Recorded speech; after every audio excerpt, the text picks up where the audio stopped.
one of the leads at Innovation Edge, who is our other partner. So it's Innovate, Art Labs, and Innovation Edge.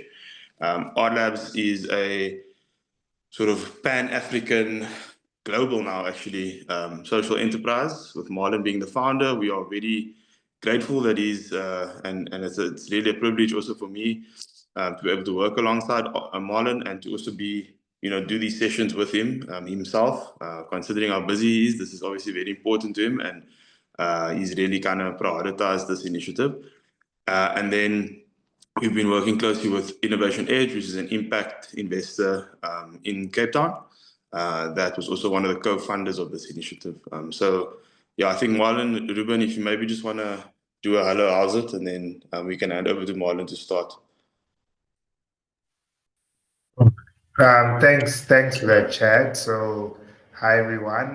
Like Chad said, we're part of the people that are funding this initiative. We're very excited to see it come through, and we thank also Chad for coming up with this, and Marlon as well. So very excited to see where this goes. Okay, morning everybody. I'm Marlon, and I've also got one of my other colleagues behind the little admin block, which is Calvin, who will be with us for a little bit. But an absolute pleasure to meet all of you. So maybe what I'm going to ask, if it's possible.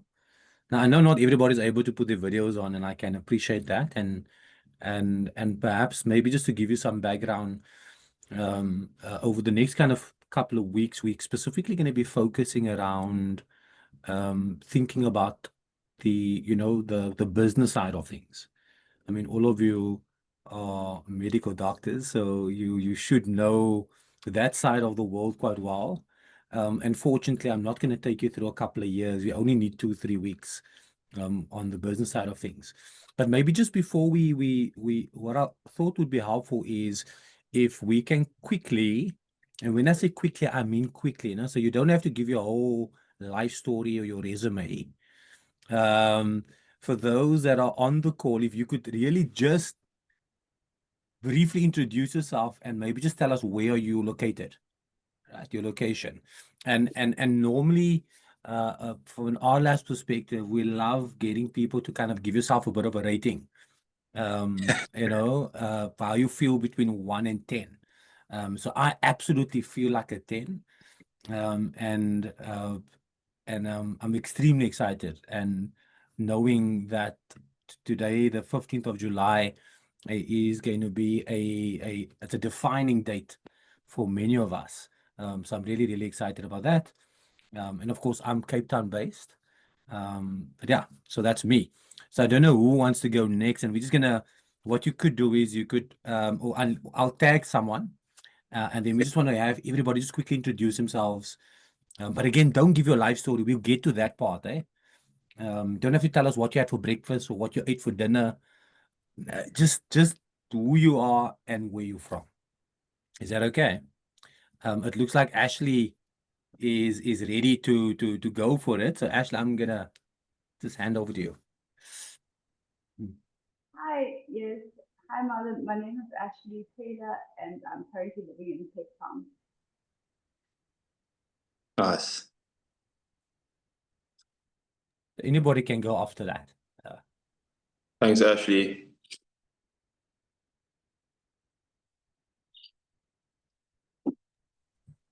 I'll go. I don't mind. Thanks, good.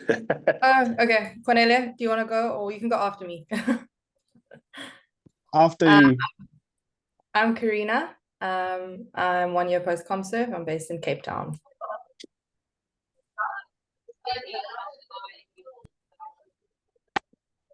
Good morning, everyone. I'm Kwanele. I'm currently based in Durban, post-comserve doctor.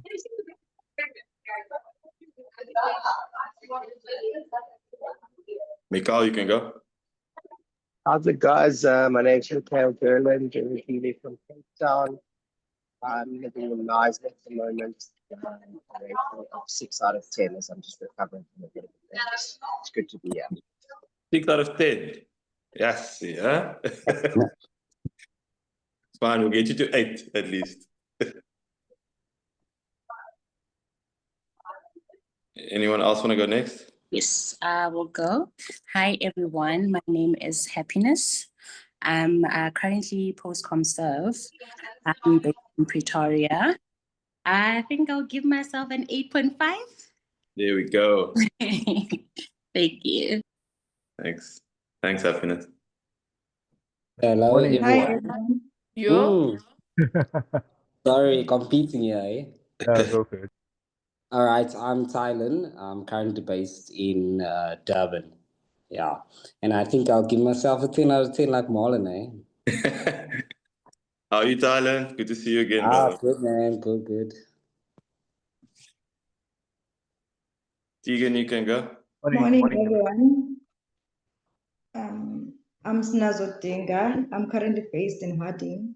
I'll give myself a 7. 7. I've got the same painting in my house that you have behind you. Exactly the same one. Shot. Morning, everyone. I'm Tegan Chain, based in Durban. 6 years post-com serve, and today feeling like a 9. Hoping at the end of this it'll be a 10. Nice. Proper. Can I go next? Yes, please. Okay, hello everyone. I'm Silver. I am post-com served in December 2024. I think I'm feeling a 6.5, but I'm so hopeful that I'll be a 10 afterwards. I'm sure you will be. Hello everyone, I'm Tyler, also recently finished up with ComServe, currently in London at the moment, but yeah, nice to meet you all. Feeling a 7, still a bit tired from finishing up ComServe, I think. But Sally, you came through from John, eh? From yeah. Cool. Nice. Welcome. Enjoy London. I'll be there in October, so I'll be there. Okay, cool. Sure. Yes. Okay, anyone can go next. Hi everyone, I'm Ditswe, 6 months post-com serve. I'm based in Pretoria and I'll give myself a 9. Nice. Yes. Nice. Energy is good. Yes, it's good.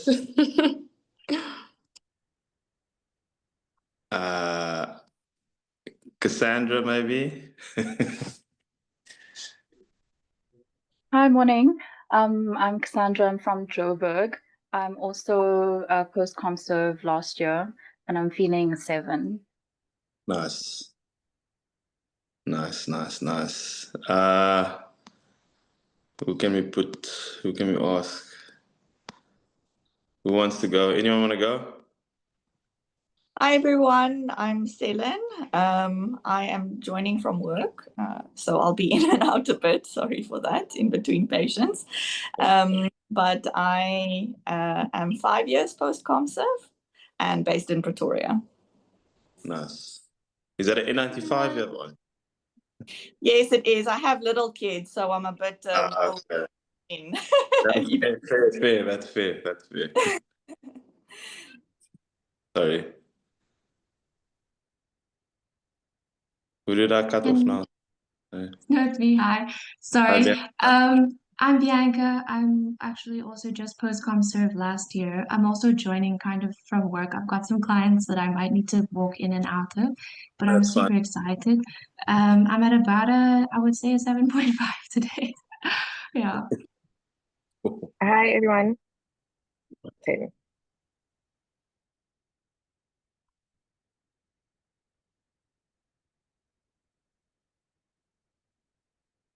Can you go? Cindy, you can go, Cindy.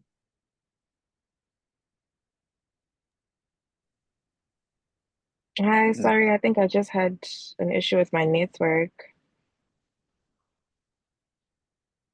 Yeah, we can see you. Oh, okay. I'm Cindy. I'm based in Durban, 6 months post-com serve, and I would give myself a 7 out of 10. Nice.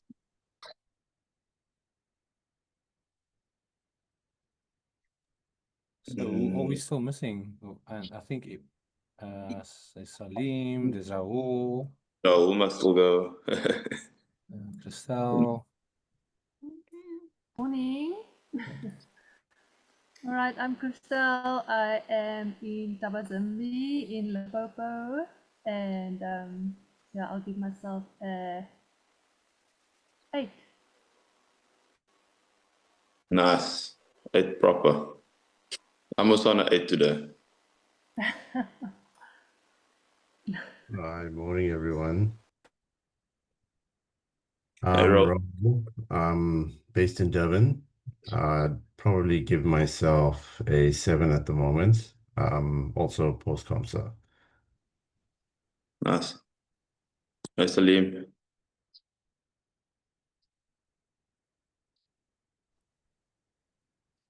Salim, you want to go? Salim, you're on mute, sorry.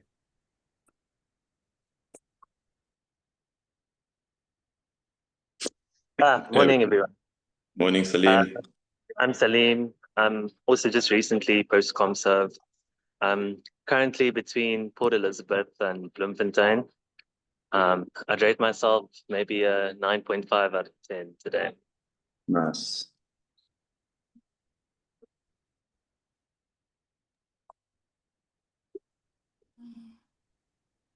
Who else must go? Nondomiso, you gonna go? Yes. Hi everyone, this is Nondomiso. This is my second year post-ComServe, and I'm currently based in Gauteng, and today I'll rate myself a 7. Nice.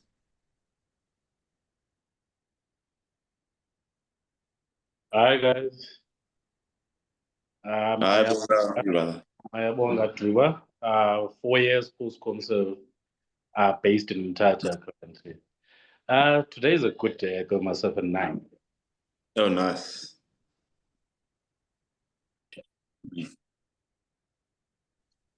Perfect. Does that cover everyone that was able to go? I know there's some people that just joined recently. We were just doing some brief introductions of who you are and where you are based, and rating yourself of how you're feeling from a 1 to 10. I think thank you, Cornelia and Karina. I see you rated yourself. So that's good. But let's kind of dive in, and perhaps what we'll do is I'll do my utmost to see if we can make sure that we conclude today's session before. I know we've booked ourselves in for about a 3-hour session, but I won't take the full 3 hours unless there's an urgent need for us to go that long, if that's okay. So maybe just by a indication, how many of you currently you either are currently doing it or you've got a side hustle or a business that you are running? Just by a indication.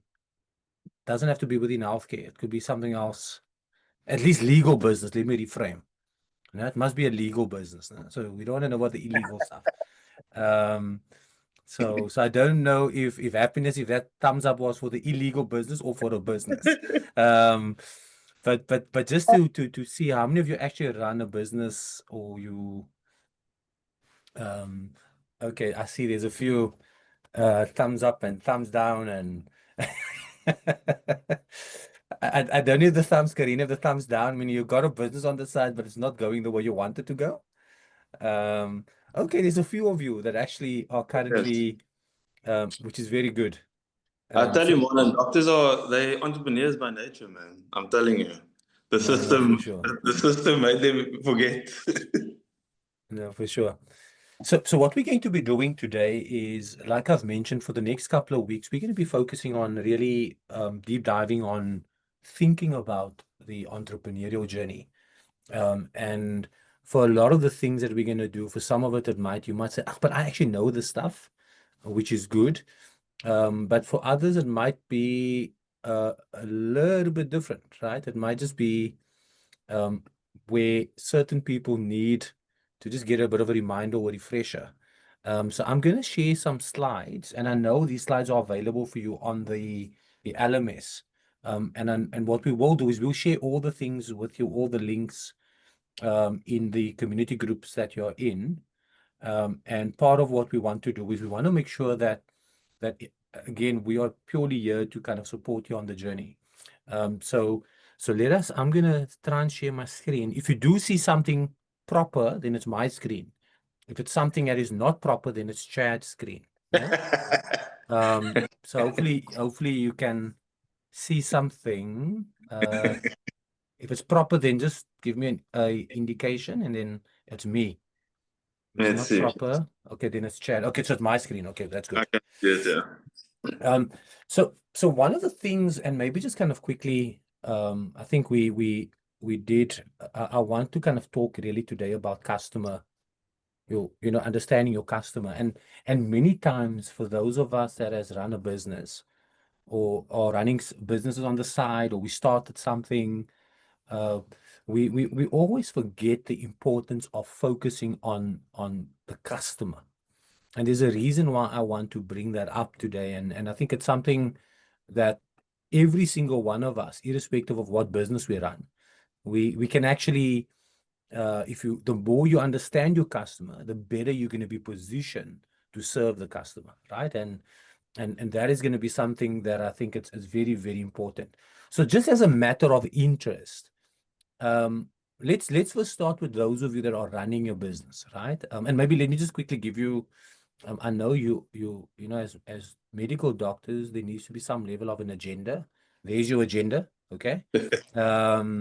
So that's really what we're going to be doing today, and we should go get through this in about 90 minutes, if that's okay. But maybe just as a matter of interest, for those who indicated that you're having a business, or you started a business, if you are bold enough just to quickly share with us what that business is, and is anybody willing, who raised their hands or who gave a thumbs up? Yes, Happiness?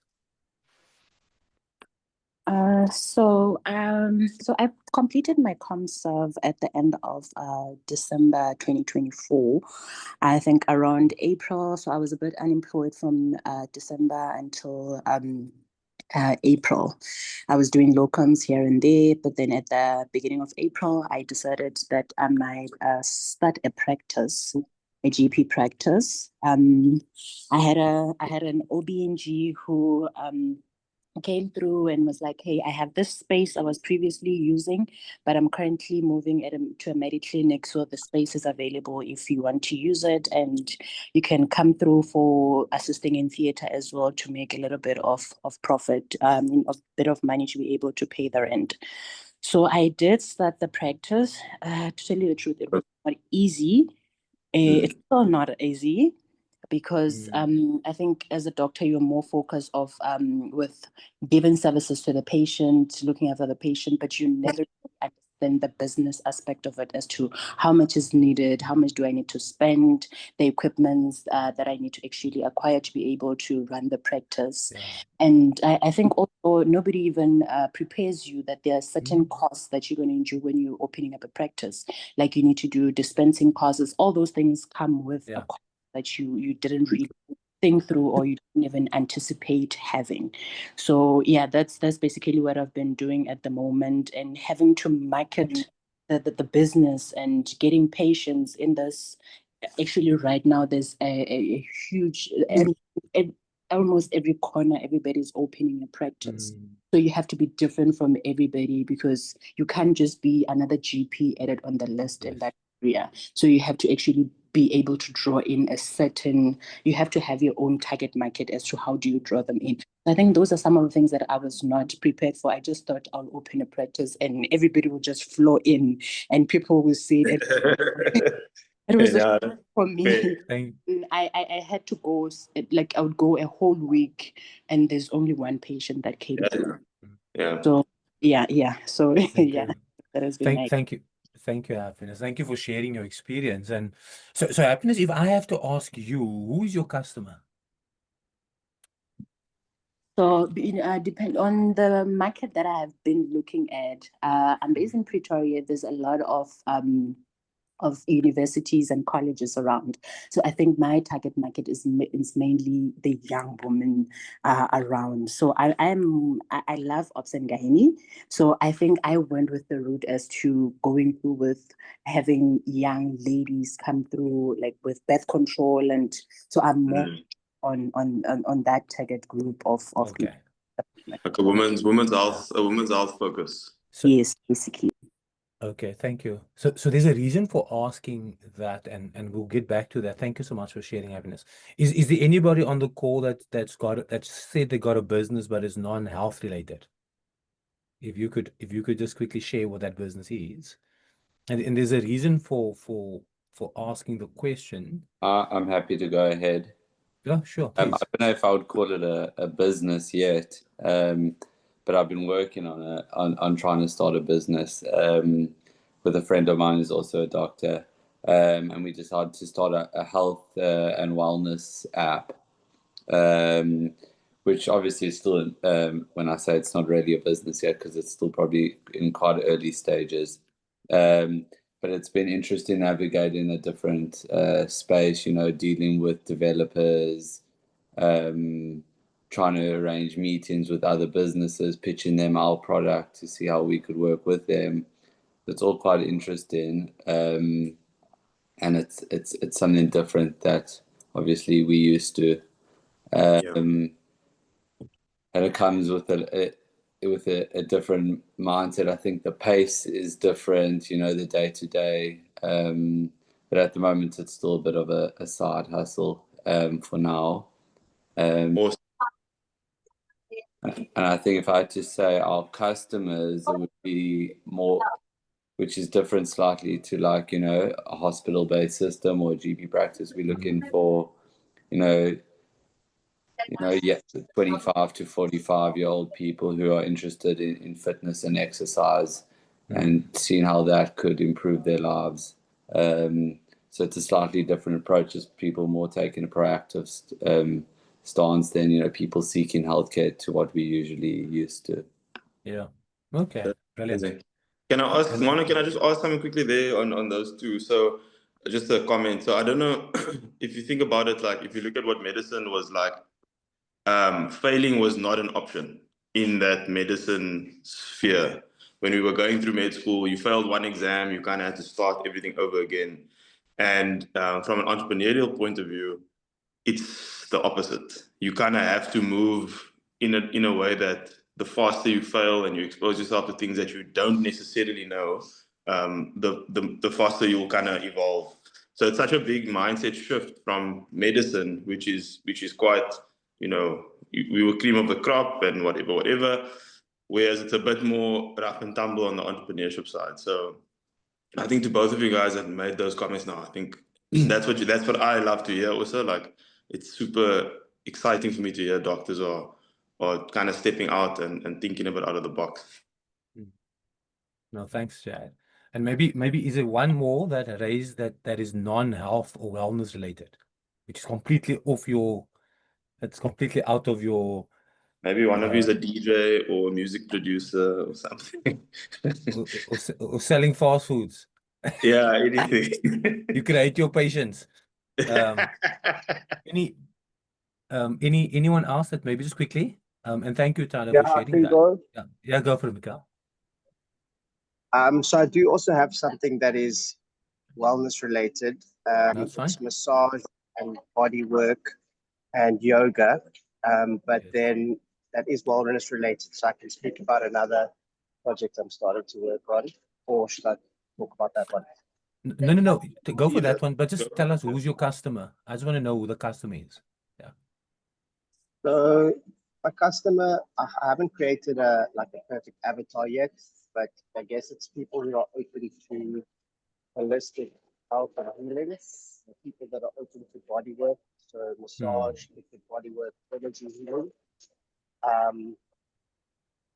So yeah, those who are also open to alternative forms of healing, not mainstream Western pills and surgeries. But and then the yoga side as well, that includes like yoga, physical practice, meditation, breath work. So yeah. Okay. No, thank you. Thank you for sharing. And the reason for spending time on asking these questions is because many times we when we don't know who our customers are, then it's very difficult to find them, right? The reason why you need to take time to understand who your customers are is because then you know how to find them. It's exactly the same, for example, if I tell you you need to go to Sandton Mall and go and find Chad. That's it. That's your brief. You don't know anything about Chad. I'm just telling you, go into Sandton Mall and go and find Chad. So the one thing you know is, okay, it was likely going to be, it gives you an indication potentially of gender. But if I start telling you, well, go and find Chad, but Chad loves coffee. So now immediately your scope of where you're going to find Chad is narrowed because you now know you're going to go to coffee shops. I'll tell you, well, go and find Chad, but Chad loves drinking coffee, but he also loves wearing black. So now immediately you're going to narrow down. You're looking for a Chad who's most likely going to be at a coffee shop that is wearing black. And if I tell you, you know what, one thing about Chad is very loud and he wears a beard, loves wearing black, he loves drinking coffee. So do you understand? The more you get to know about it's going to be easier for you to find Chad. Eventually, you're going to narrow it down to who and where the person is. And I think sometimes the mistake we make is when we pursue business or we start a business is, it's easy to know, I'm in the health profession, I'm looking for people that are sick. And that's why I love every example was actually very specific. It was specific about a demographic. It was specific around a specific focus, which is very, very good. The other thing that I wanted to ask for those of you that, at least Happiness, when you were mentioning who your target audience is, because your customer is also the person that always pays, right? That's the customer. Your customer generally will be the person that pays. So the question in all of this is, where does where does medical aids or businesses that would pay for the staff or medical aid that cover patients, where would that come in? Are they your customer? And these are kind of things that we're most probably going to unpack, and how does it fit into the entire ecosystem? But when you think about a customer, there's a few things that I want you to remember. Is firstly, you need to know who the customer is. You need to know the demographics, right? And the great thing about this is, even if you, and I love your example, Happiness, even though you might not get the customers coming in the way you intended them to come in yet, I would suggest that you take the time to actually understand who your customers are. So if they are young women, young females, understand who they are, right? Understand what they do, what do they buy, what do they consume, right? Understand where they consume, where do they buy, where do they read or see. Because the more you know about the customer, the probability of finding them is probably going to be easier. And I think that's a very, very important thing to note. And then, of course, lastly, when you're thinking about your customer, you need to know what is the why. So whenever you look at starting any business, now for you, it might be people that you need to be so specific so that you understand how to find them. Because you might say, well, I'm looking for young women in a certain neighborhood. That's my clientele. And that might be your assumption, but is it actually all young women that wants to go to a practice like yours? So these are the kind of things that we need to clarify. So the first thing that I want you to understand, that whenever you pursue, and as we're building this business with you together, you have to ask yourself, do I actually know who are the people that I'm trying to serve? Right. And I mean, the greatest thing, of course, in your industry and your profession is you actually get to know people fairly well, right? But I don't know if you've ever thought of getting to know people well enough that you actually know their emotions and their motivations and their values. Because if you know people's why, if you know what motivates the emotions of people, then you're most probably going to find you will be able to find your customer base fairly easy. That's the reason why whenever you look at big brands, you know, if you look at Nike and all these big brands, when you look at the ads that they manufacture and these productions that they do, it's really tied to people's values and their emotions and their motivations. It's not about, you know, it's a comfortable shoe or anything like that. They really get into the why of the customers. And I think the key thing for all of us when we think of building a business, take the time to understand your customer. That people don't understand that, you know, if you understand your customer, it's a superpower. You actually can set yourself apart from anybody else because you know your customer better. Think of it this way. I don't know how many of you, you know, when you go and eat out and you go to this place and the service is so good, you go back and they know your name. After a while, you want to go back. The food might not be the best food, right? But the fact that when you walk in, they say, "Hey, Marlon," and you know, they greet you as, I mean, all of a sudden, whenever you do it, you just want to go to the same spot. Reason being, because you have the sense that this person gets me, right? They know how I eat my breakfast, or they know how I like my coffee, or they know whatever the case might be. And it's these small things that makes a big difference. So the reason why we're spending time today on understanding your customer, because it doesn't make any sense to build something if you don't know who you're building it for, right? Very, very important. And I want us to see this picture that you need to know who they are. You need to know what do they consume, what do they buy, right? Why would they not use your practice and they would go to another GP, or they would not, they would rather go and self-medicate on stuff, or whatever the case might be, right?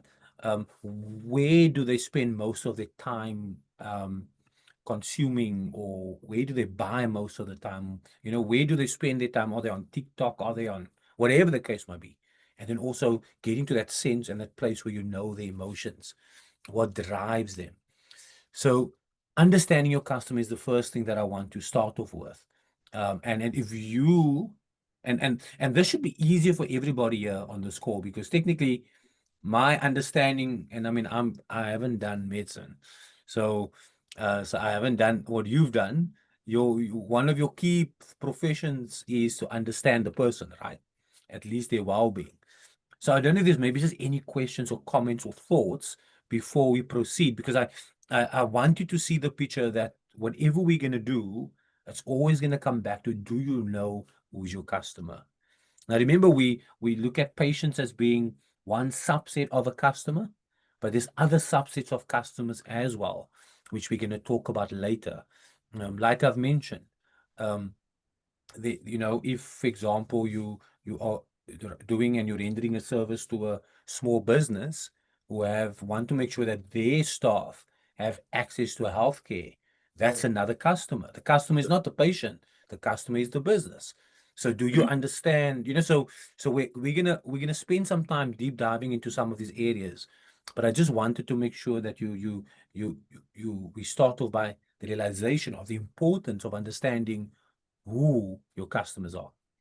And I'm using the word customer intentionally and not patient. I hope you understand that. I could have said, you know, do you know your patients?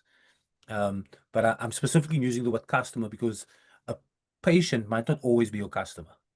Can I make a comment?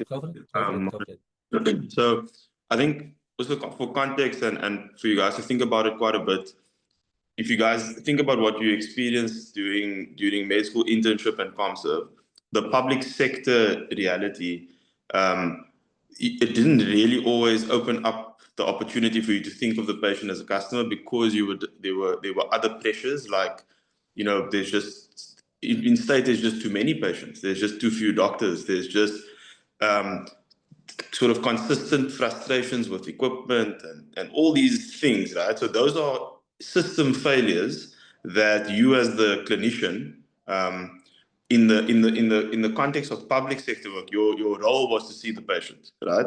So if I think back to my internship and things, I used to get flack from my consultants all the time because remember our job description in internship was nothing more but to see patients and do our overtime. That was kind of it. But I used to spend time on a weekly basis when I was in internal medicine or wherever. I would go sit and ask the finance guy how much did we spend on whatever this week, or and these are things obviously it's not my job, but ultimately the customer in public sector, I want you guys to think about it. Like if you think back, who was the customer in your public sector space? The customer of your services and then the infrastructure. And then I'm sure you guys can appreciate the change in what becomes important when you get into the private sector space, where now it's a focus on, like Marlon rightfully says, customer centricity, customer experience. It is a bit of a shift from patient to customer. Ultimately, yes, a patient is a subset of a customer of yours. In public sector, for the most part, yes, the patient was the primary customer of the state where you were delivering a service. Now you are independent, right? The IP sits in your head and your hands. Now you then can craft your own sort of experience for that customer, whoever they may be. So just please something to think about. And any comments or thoughts about that specifically, what Marlon has kind of mentioned, it'd be very cool to hear any sort of comments or thoughts.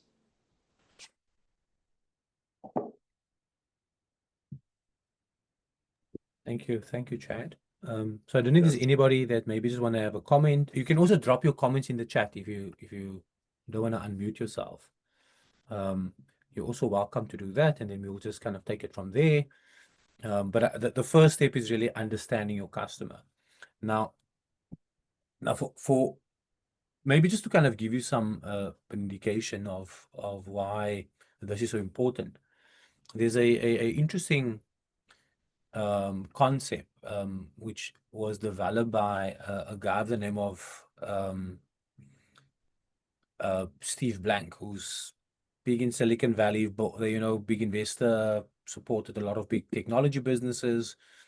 And I really love this depiction of customer development. And let me explain why this is so important to you. So firstly, multiple times, and I think Happiness, I'm now gonna use you as a quick example, right? We know who our customers are, but what happened is we sometimes skip a lot of steps, and we want to go into kind of company building, which I think is sometimes to our own detriment. One of the things that we have to take care of is we need to ask ourselves, take the journey of customer discovery. Customer discovery is where you find who is your ideal customer. In other words, it's a customer that has a problem and you have a solution for that problem, right? But it's a very specific customer that you are dealing with. And that is very, very important to note. Once you understand who your customer is, so let's say, for example, in Happiness's case, it is young women specifically that she's targeting from a certain demographic, right? That's her target audience. She has the solution for the problem that these young female patients are going through. It doesn't mean that she won't service other patients, but she has a specific demographic of patients that she's going after, which I think I'm just using that now as an example. All right. Now the key thing is, once you now remember, if she's got a solution for this customer, so now she knows that she needs to have an MVP. Just means you have the solution to solve the problem for that customer. Okay, MVP means minimum viable product, but you don't have to worry about that. I just want you to know you can solve the problem with what you have for that particular customer. Now, if you know that you've got the customer, you've got the solution for the customer, now you need to ask yourself, how do I reach more of those customers? In other words, do most of them come to me And I don't know if that is one of the questions that people normally ask. Do most of them come to me because they were referred, because they saw something on WhatsApp status? Do they come through a TikTok video that I do? Or do they come through a Instagram post? You know, however, you just want to understand, how will I find that customer? And what you'll find is many times you'll have to keep on trying until you get kind of like the Holy Grail, right? And the Holy Grail is literally where you can validate that you know your ideal customer and you know your ideal way of finding the customer. It could be that for some of you, it might be that your core focus, you know that you're in an area where there's a lot of small to medium-sized businesses where people don't have medical aid, and businesses really want to provide some level of support or services for their staff, right? And in your case, it could potentially be that that might be your target audience, that your customer is small to medium businesses, right? And you literally ensure that there's healthcare services for their patient, for their staff. You know, so but you're gonna have to find what is that sweet spot of your customer. So you need to go on a discovery phase.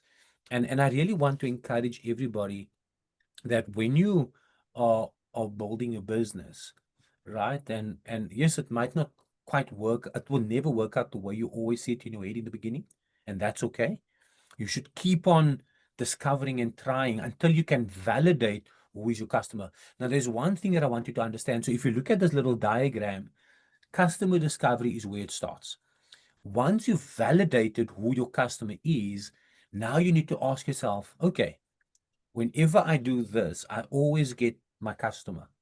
So the next question you have to ask yourself is, do you have product market fit? In other words, is there a big enough market for what I have to offer, right? Or is it only a small group? If I'm looking at university students, specifically female, you know, those are my customers, young females.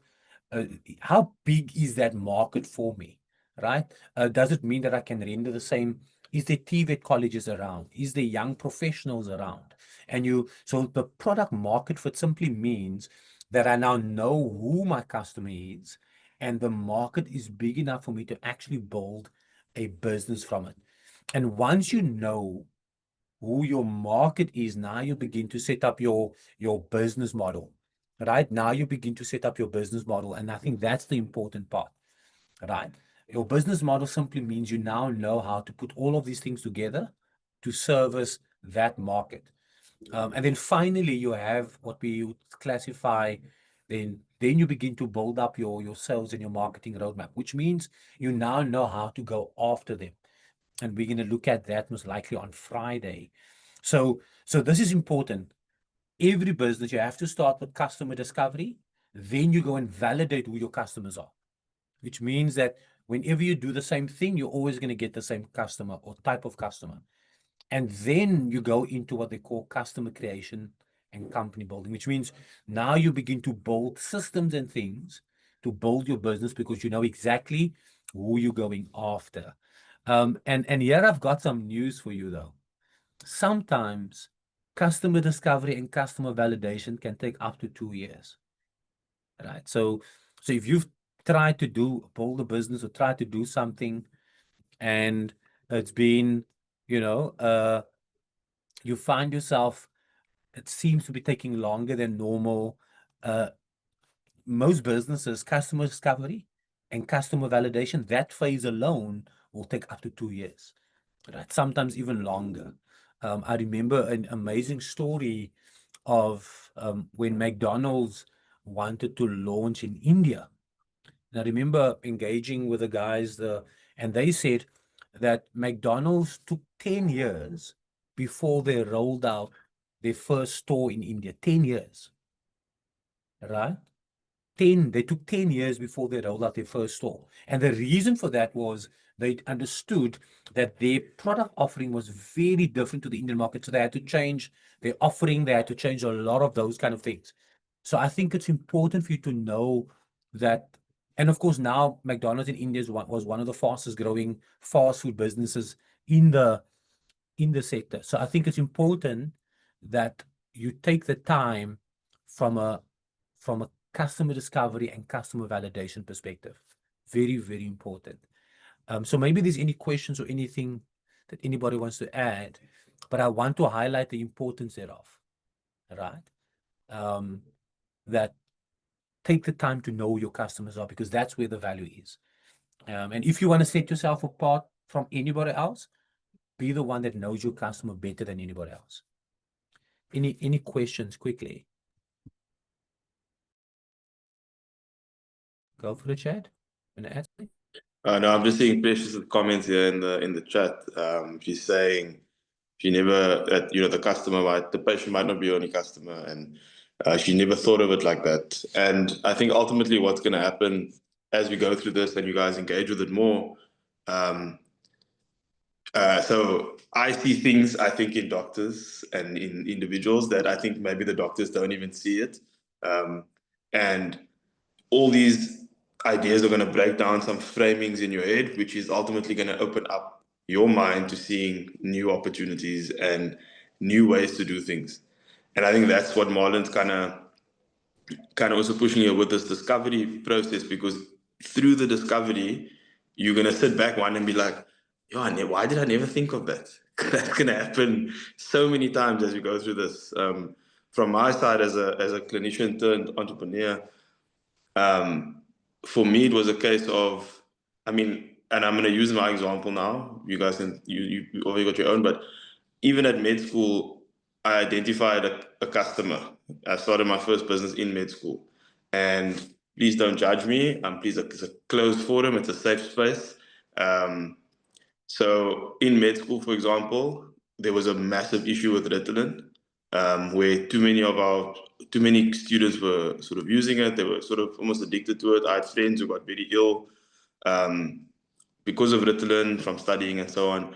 And I really wanted to find an alternative. And I found a neurotropic agent which was more effective and less and non-stimulant, and ended up branding it as Limitless Pills, and I used to sell it at campus, right? So this was, again, just an opportunity where I saw that they were going to use something anyway, right? So your patient's going to experience, or your customer is going to need or want to do something anyway. You just need to find a way to make it a little bit more appealing. And from a value proposition point of view, you defining that customer based on what they need, and you create from there. And that's the thing I learned from Marlon too, as an entrepreneur now. My flip side would always be, no, let me think of a product first and kind of go to market. And then actually, obviously been working with Marlon for quite some time. Also shifted my framing as an entrepreneur to kind of see what the customer wants and then build a product for that.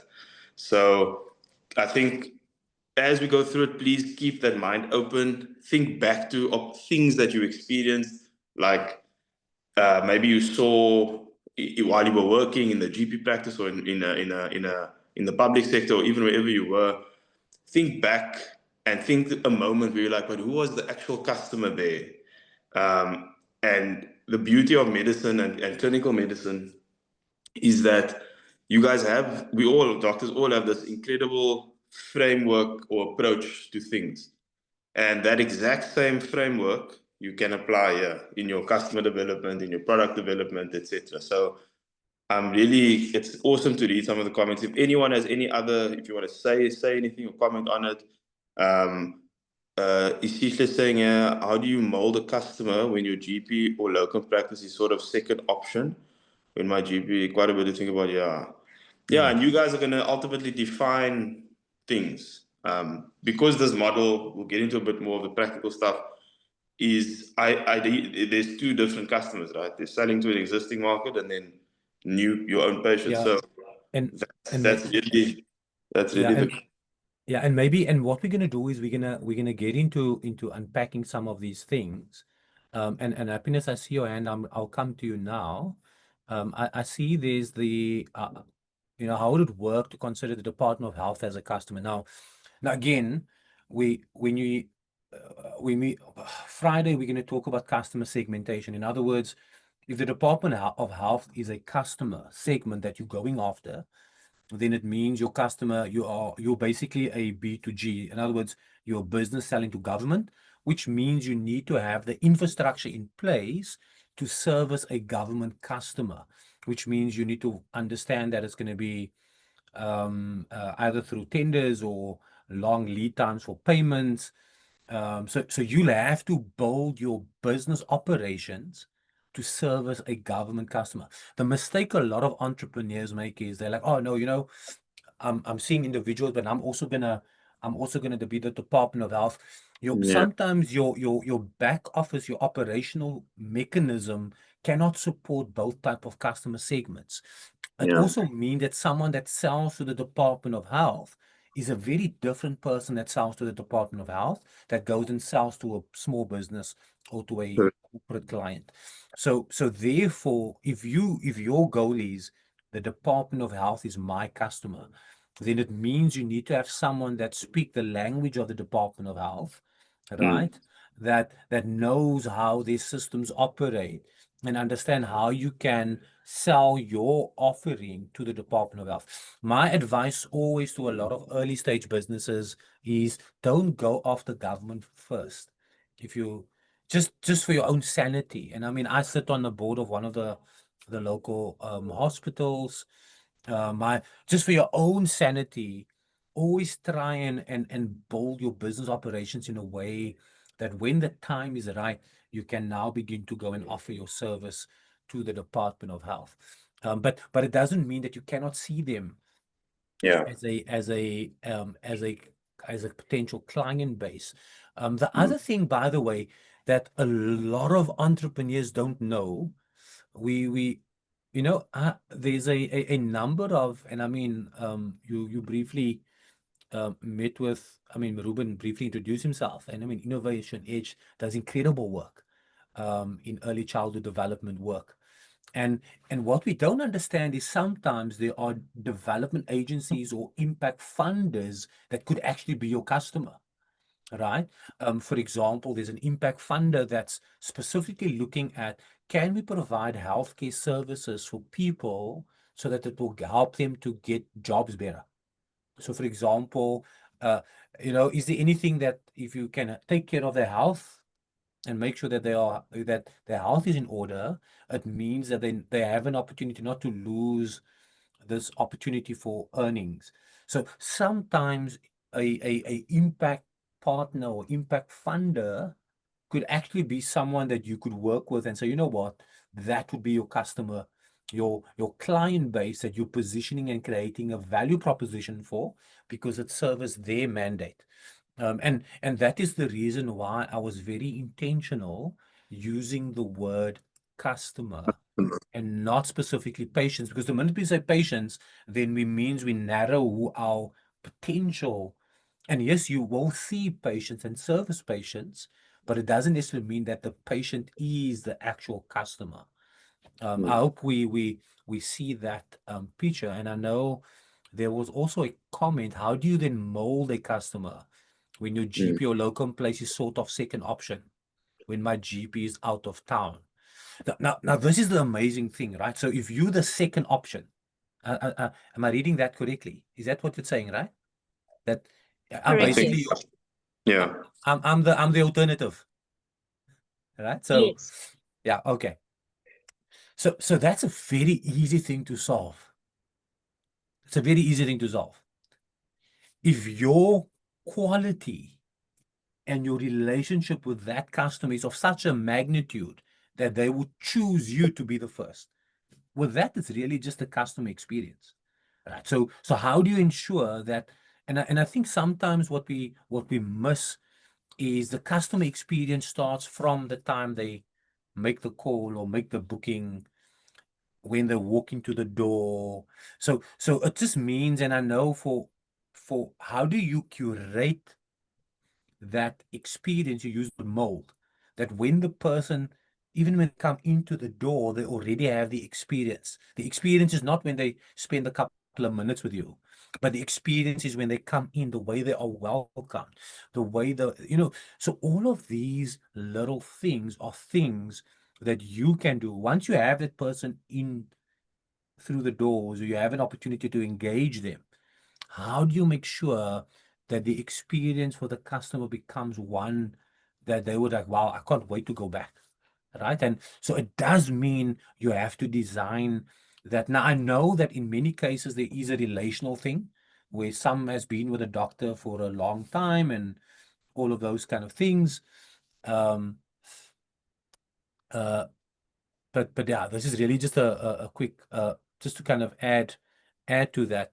But again, it comes down to how do you design the experiences and the custom itself. And again, sometimes I also want you to know that sometimes when a customer is not the right customer, that's okay. It's also okay when they're not your customer, right? I rather prefer it's I would rather prefer someone that's not going to give me a hard time. Because sometimes you get these different kind of things. But I know quickly, I know Tegan, you had your hand up, but Happiness, your hand was up earlier. Yeah. Maybe just Marlon, can I just before I Sure. just want to comment on Bianca's thing here about government, and I agree 100% with Marlon on defining whether that's your customer or not, because even in my businesses we've steered away from doing direct work with government, i.e. where there's an exchange of money from a tender or something like that, because that requires a different type of supplier. So in one of my companies, we're a certain type of supplier. We deliver care, primary health care. But I'm sure when you guys sit back and you think, oh, that could be done better, this could be more efficient, etc. Those are all things that you have running through your mind and things you've experienced. And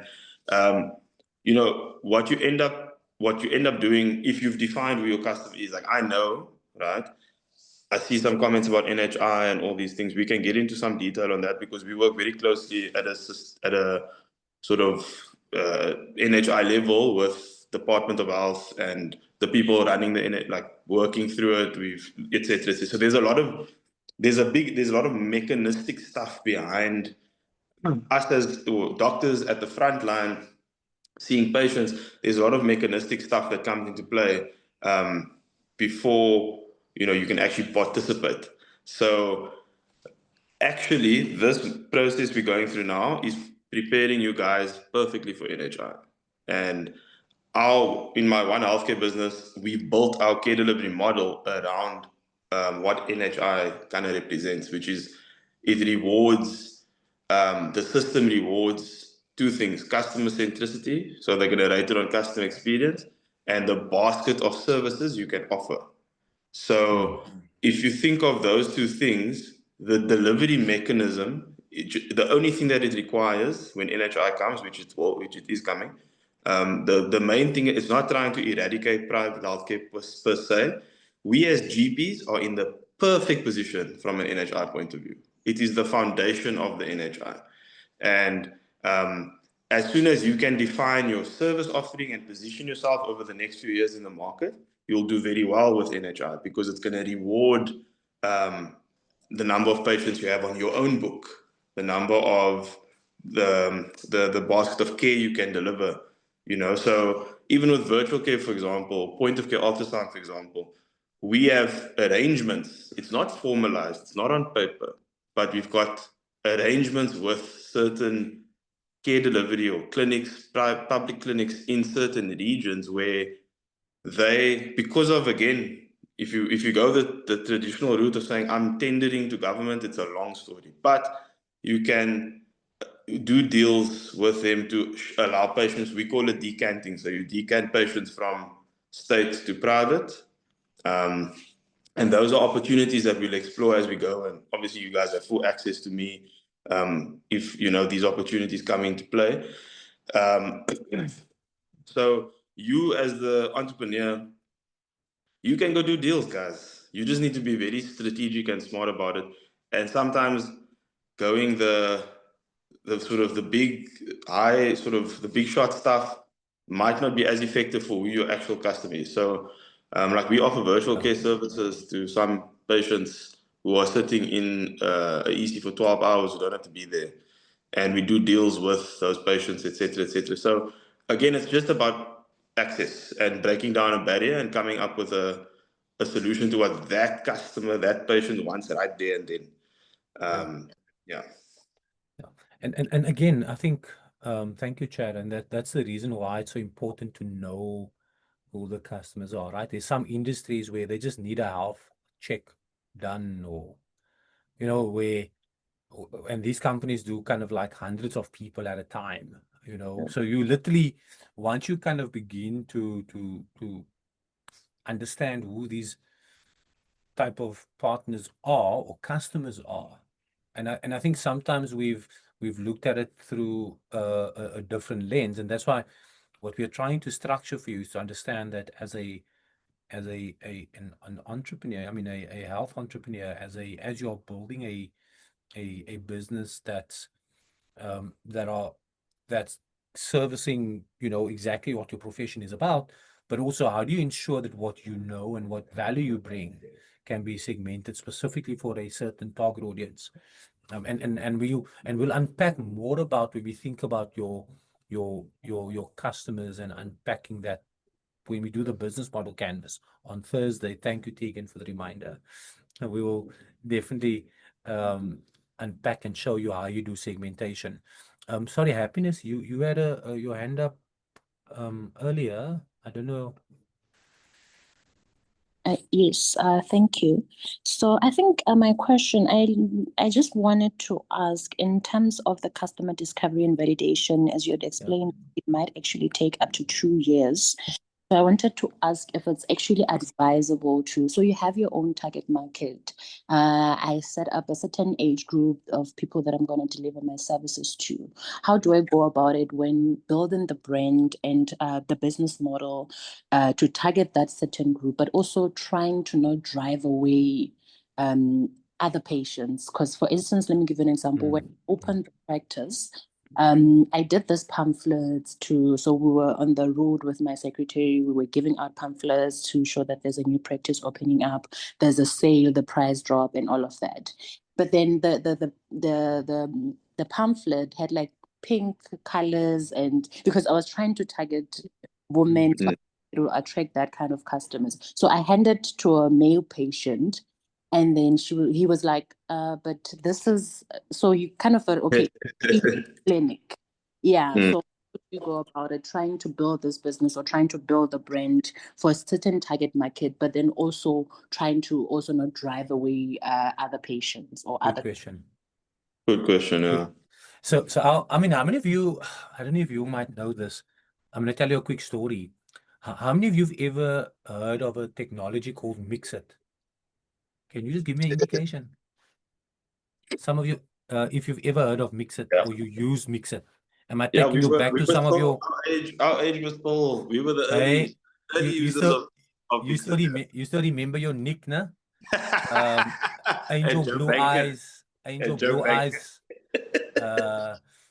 So okay, so I see there's a few of you that know what I'm talking about. So let me quickly tell you a story of Mixit. So initially Mixit and Happiness, I'm going to tell the story and I'm hoping that you'll see the hey Thailand OGZN. Hey, and okay, for those of you that can still remember, maybe drop your nick in the chat. Let's see how mine was Pokkel. So send it, drop it on the chat if you mind, while I tell you the quick story. If you still remember what your nickname was, drop your Mixit nickname on the chat. So Mixit, interestingly enough, actually it started off as a gaming company. I don't know if any of you ever know the story. They were trying to build these games, the company that originally started it. And then what happened was they picked up during the gaming part that everybody was using the chat function mostly. The game was fine, but the of all the things that everybody was using frequently, it was the chat. So what they did was they then decided, listen, let's use our you know, let's take the chat function out. And that was a time, some of you might not remember this. I'm glad some of you still remember your nicknames. Some of you might not remember this, but there was a time in our lifetime where sending an SMS cost 2 Rand. 2 Rand to send one SMS. Back then, you wouldn't just say hi. You would type that message, that whole 160 characters, because if it goes over 160 characters, then it's 4 Rand. Huh? You were so pedantic about typing out that SMS in 160 characters that you would pick. That's when we created new acronyms. Remember? Some of you remember the acronyms that you used? ASRL, what is it? ASRL. Maybe drop some of the acronyms if you can remember, laying in my bed, chilling, and all of those kind of stuff. So, but what happened was they then found out, listen, can we actually use, because that time they were using chat over data. Right? Now, remember, we're talking 2004 year. This is 5 years before WhatsApp came about. And what they then did, they started launching Mixit specifically to business people. They were thinking, listen, if business people would pay 30 Rand a month, you get unlimited chat. Imagine unlimited chat for only 30 Rand a month. A good deal. That was also the time where some of you would remember there was a thing called a BlackBerry, BBM. You remember, if you had the BBM, the BlackBerry, you were in the cool crowd. Now that was the, you know, and where you asked the person to send the pin. Nah? But those of you that still remember. She's my wife now, but I put my BBM pin on my wife's BlackBerry and I walked away. That's how confident I was. That's and she's still confident you won. she's my and wife now she has the bank pin too. So the thing, so I think part of the whole idea was that Mixit was selling to a business client, and they were thinking, look at everybody, business people were going to use Mixit, but business people were not willing to pay 30 Rand. Mixit then said, listen, we'll make it free for business people, right? We're going to make it free for business people. Let business people use Mixit. Still, no business people were using it. And thank God that there were young people in a place called Mitchell's Plain and Kailicha that somehow got wind of this chat platform where they could send messages to one another for free. And when the guys at Mixit saw that there were spikes on the server, meaning there was a lot of traffic which was not supposed to be there based on the number of customers they had, they found out and they traced it back to Mitchell's Plain and Kailicha that there were young people chatting, and they didn't realize, wait a minute, perhaps what we thought was our customer, which was business people, is not our customer. So they went and they actually did a pivot where they actually changed their business model to only focus on young people, on youth. That is when they changed the whole layout of the platform, you know, the whole thing about your nicknames, all of those things. You know, you had Mullah. So the whole thing changed. Now, the reason why I'm sharing that story is because although your business might be for a specific target segment, and let's call them your primary customer, that's your primary customer, right? You have to make sure that if you also want to render a service, because, for example, Mixit later on would add companies could use Mixit. I mean, we built out a big counseling platform of Mixit in 2008, and we had over 4 million people accessing counseling services via Mixit on the platform that we built.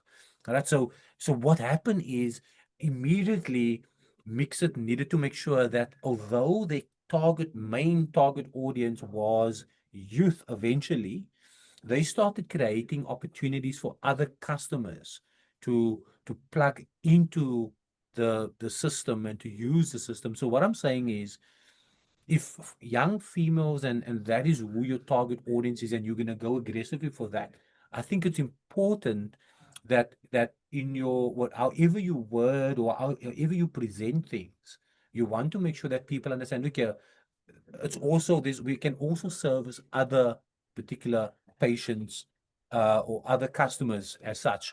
But the key thing is you don't want to miss the opportunity if, and I really want to reiterate, the one person must say, no, but this is not for me, right?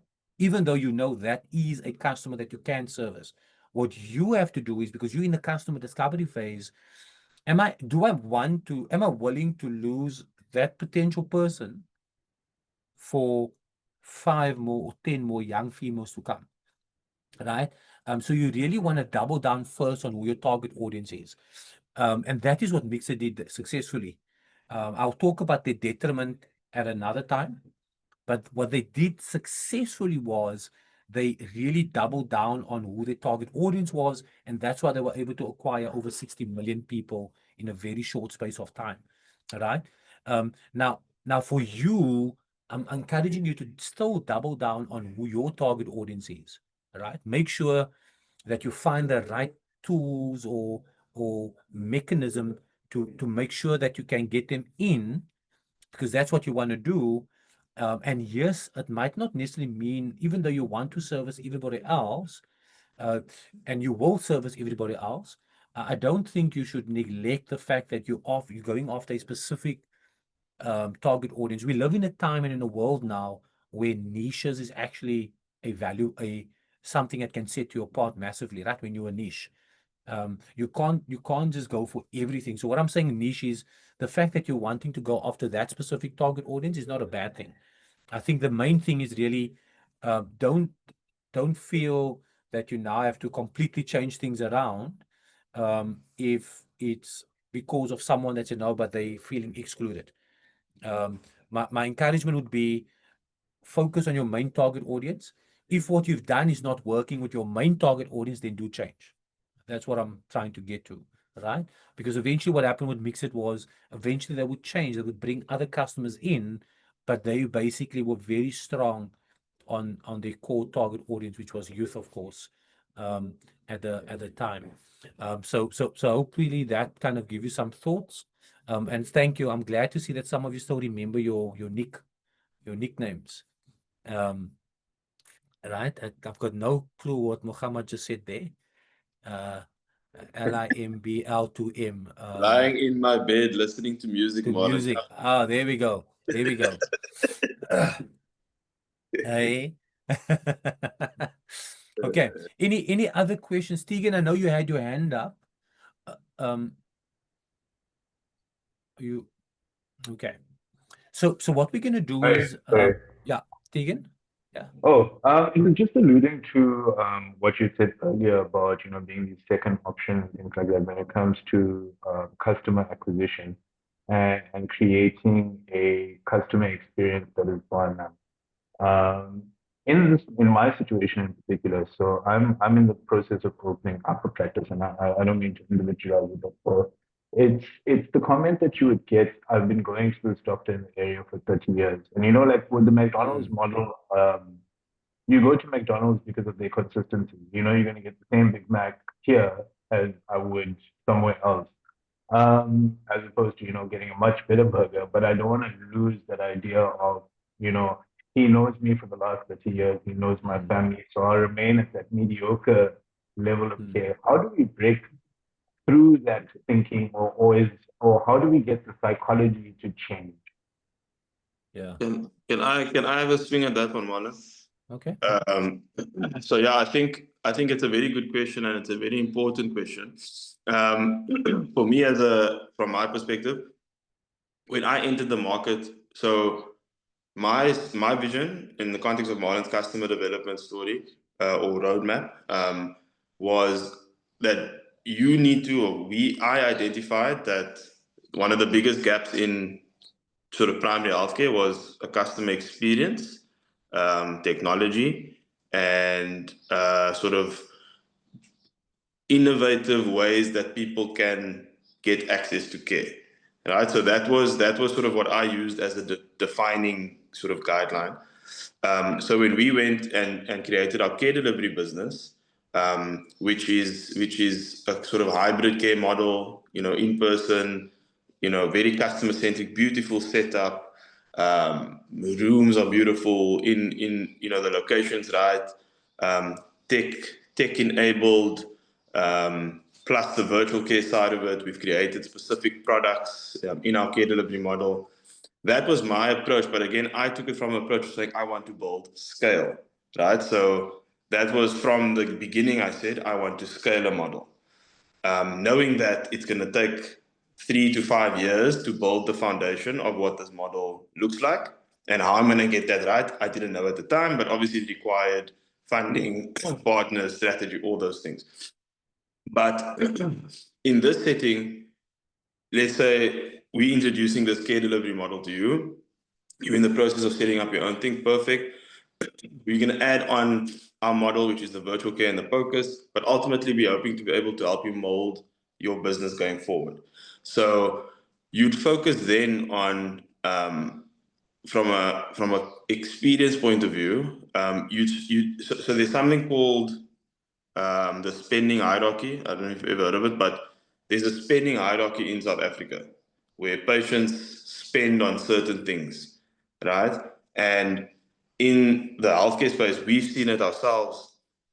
Generations are changing, and the person who's in the household now, who's responsible for money and choosing things and so on, is not necessarily anymore the oldest person. We've got the data to also show that. So the kids are coming through and taking over the household. So there's an entire shift happening in who's paying. And we've seen it. Our patient demographic is much younger because of the way we deliver our service. So we've got sub 40, maybe 45. We do have older patients, obviously chronic care and so on. We have certain packages for them. But I think, Tegan, it's along the lines of you changing their perspective is getting them through the door with a better value proposition that meets them where they are. I think that's the best way to explain it. So, and that is either in the form of a commercial, a product, a pricing mechanism, something along those lines, whether it's technology, whether it's just an experience. You know, that's sort of the framing you have to give yourself, because you will, those 30 years, I mean, my parents, for example, I mean, they see their same GP who's almost 70. I've messaged him every week and I ask him, do you want to sell your practice? Are you ready? He's almost 80. He doesn't want to sell it. He's giving suboptimal care, etc., etc. But my mom and dad will still go to him. So, but me, I have the autonomy. I haven't gone to him for years. So there's it's going to be a losing battle, I think, to try and kind of, if you want to focus on that patient who's been going for 30 years only and so on, there is a transition sort of, generationally. So that's just my view, my approach. But the nice thing about this whole sort of setup and what we're trying to do is that everything is accessible in this community. And that's kind of what I'm hoping we can kind of work through. Yeah. Well, thank you, Chad. And I think that you definitely, when it comes to someone that has been, and I think that kind of, 20 or 30 year, or they have a long family, has been a long relationship with a doctor. I mean, that is a very difficult thing to kind of change. But I do believe that when you have a strong value, of course, for the kiddos, they will have to go where the parents go, right? But if it's someone that's now a young adult, they must probably have a choice of where they choose or would like to go to. And I think if it becomes an appealing offering to them, that might kind of bring changes as well. But fundamentally, you can never go wrong if your business is customer centric. You cannot go wrong. It just means that you know the customer to a level, even that you would know what songs they like. I mean, when they walk into there's like their favorite song playing. Yeah. And we know, we kind of make jokes about these things, and knowing how technology, of course, has kind of come onto this idea of creating these rich experiences based on knowing more about a person. But there's just something about when the experience factor, I think it's such an important thing that can truly set you apart. And we're going to talk about that as well. But I just want to quickly do a crowd check. I see that we're still by the introduction, and it's that's my problem. I have long introductions, then the rest I have to run through. do you all have 38 minutes in you? Then we finish around 11:30 instead of 12:30. Or do you want us to do a mini break and then we continue to 12:30? I'm just want to quickly do a crowd check. Do you have 38 minutes in you so that we can just push through till about 11:30? Are you okay with that? You all fine with that? Yep. Okay. So you don't have to do a break. Oh, Tegan Tegan. says break if possible. Okay, Tegan, you break then, Tegan. I don't know if you need the Tegan, if you do need to use the restroom, you're welcome to do it. Just don't unmute yourself. That unfortunately happened with me while I was mic'd up. I forgot that I was mic'd up at an event, and I was the next speaker. And yeah, it was quite traumatic when you come out and you realize that everybody was listening to what you were doing in your privacy. And now I see the meeting is being transcribed as well. Doesn't it get any worse? Okay, let's push on. Tegan, if you have to quickly take a mini break, you're welcome to do that. Okay, let's move on quickly. So I think we all in that place where we see and we understand the idea of customer discovery and then customer validation. So one of the things, and I'm sure most of you would have understood this idea when you had to understand, have a yes, it would be it's recorded, and we'll share the video as well for you if you've missed something. So we, when we thinking about, and I just want to quickly bring us to this thing. Your customer profile is very important. Every single customer, believe it or not, will need to do a job, right? We're all trying to accomplish something. For example, if you go to the hairdresser, what do you, and I'm going to use that as a quick example. What do you think is your job that you're trying to accomplish if you are going to go to the hairdresser? Anybody? Just quickly. Anyone that, or barber? Anyone that wants to? If you want to go to a hairdresser or a barber, what is the thing that you're trying to accomplish? I mean, it's aesthetic. You want your hair to look nice. Yeah. Or the way that you want it to look. Exactly. So you can do it, right? And if you do it, then you must probably need to make sure that you're gonna have to wash your hair, so there's certain things that you're going to have to do that might cause some pains. In other words, maybe you do it yourself and it doesn't quite come out the way you want to, or for example, you don't have all the things that you need in order to get your hair the way you want it. It's the time factor. So these are all things that are going to cause pains for you. So every customer needs to get something done, and by getting it done, there's two things that's going to happen. Either they're going to if they do it themselves, it's going to cause them pain, right? But if they do get it done, and if they get the job done, then there's certain things that they would gain. Like you described earlier, you're in aesthetic, your hair looks beautiful. I see Thailand said you're going to have a fade. I don't know if he does fades, and I'm still very confused with the new generation where they just make one line, and then you pay 50 Rand. To be fair, to shave my head is also quite expensive, surprisingly. But you pay for the experience, right? Yeah, I hope it's an experience, But for all of us, what we realize is that for everything, there's something a customer needs to get done. So in your case, if we're saying, let's use your happiness, I'm going to come back to you.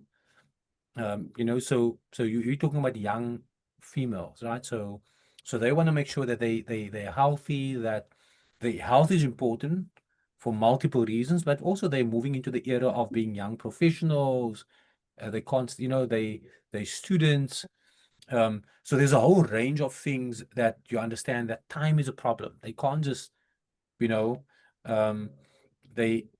you need to understand what are the things that they need to get done. And if they can take care of their health, what is the gains for them? And if they don't take care of their health, what would be the pains? Right? So for you as an entrepreneur, you need to know and understand whatever you're offering, what is the customer going to gain, and what are the pains that you're going to relieve for them. Now, I'm not just talking about physical pains, okay? Because I'm pretty sure in my limited health medical understanding that someone is more willing to pay for a pain reliever than a vitamin. Does that make sense? That, like, if I've got a headache, I almost likely spend money to get something for my headache or for my toothache than spending something on a vitamin. So for your business, when you're thinking about what value do you bring to your customer, you want to make sure that you're a pain reliever and not just a vitamin. Yeah. That's my little bad analogy. And the reason for that is because you want to make sure that the person is willing to pay for it. Okay. That they're willing to pay for it. Now remember, we're talking about customers in there's a customer segment which we know are your traditional patients, which will be, and I also want you to be very clear. Sometimes your customer could be families. Right? Yeah. You know, and if it's families, then you have to ask yourself, where am I gonna find families? How am I gonna go and get these families to come into to utilize my service? Do I go and partner with a other entities that has a lot of families gathering, or whatever the case might be? I think that is very, very important. Yeah. So that is, so that's a big thing. So I want us to just be very, very clear on that, your customer, what are the jobs, what are the gains that the customer will get, and then what are the pains that you're going to relieve. Okay. Are there any questions just on this part?